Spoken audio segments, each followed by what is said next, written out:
The drizzle could have ruined everything. Instead, it was just an annoyance. The humidity and dampness did discourage the faint-hearted from attending that night at County Stadium. Most of Milwaukee stayed home drinking beer on September 16, 1960, instead of traveling downtown to witness history. That choice made for bad luck and bad timing for most Milwaukee Braves fans.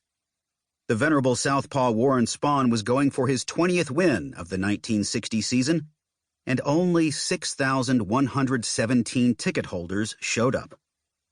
Spahn was 39 years old, and by that age, most baseball players had put away their youthful toys and hung up their uniforms, as they pondered a new career selling insurance or cars.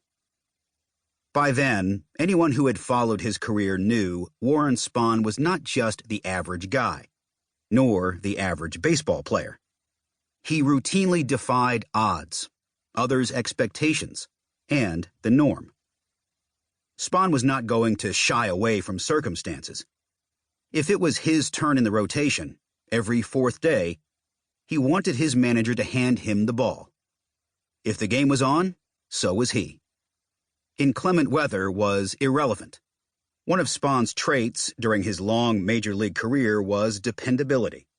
He never looked for a way out. If it was his turn to pitch, he was ready to fulfill his obligation. Probably the foremost thing on Spahn's mind before the game was getting that 20th victory.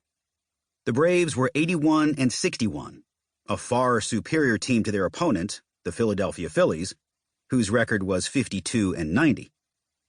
The teams were at opposite ends of the National League standings in what was then an 8-team league.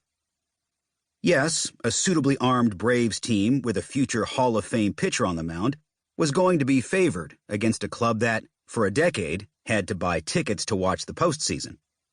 Yet how many times does the better team fail to sweep a 3-game series from the inferior team? So many variables figure in. Warren Spahn might have had a hangnail or a blister that day. He could have been trying to get by on short sleep. He could have awakened with a stiff neck. As it happened, the bad news for the Phillies was that Spahn did not suffer from any of those minor afflictions and shrugged off the irritating weather, too. At this stage of his career, Spahn had terrific concentration on the mound. During that era, the Phillies were regularly one of the weakest teams in the National League or the majors.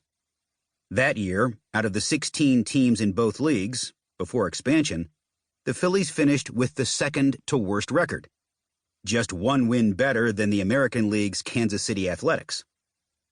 Including Spahn, the Braves had 3 Hall of Famers in the lineup for the game. Henry Aaron was in right field, and Eddie Matthews was at third base. Plus, Joe Adcock, Del Crandall, and Johnny Logan had been all-stars. There was no mystery about which was the better team. But still, on any given day, the Phillies might win.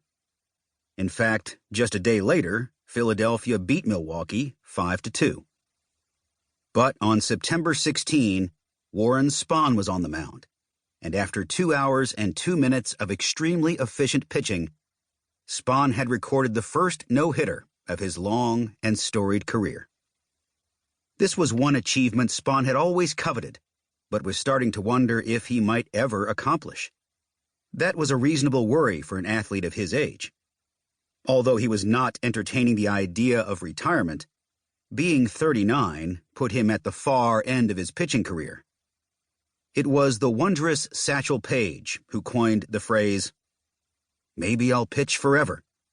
But it was Spahn who had the thought in the back of his mind.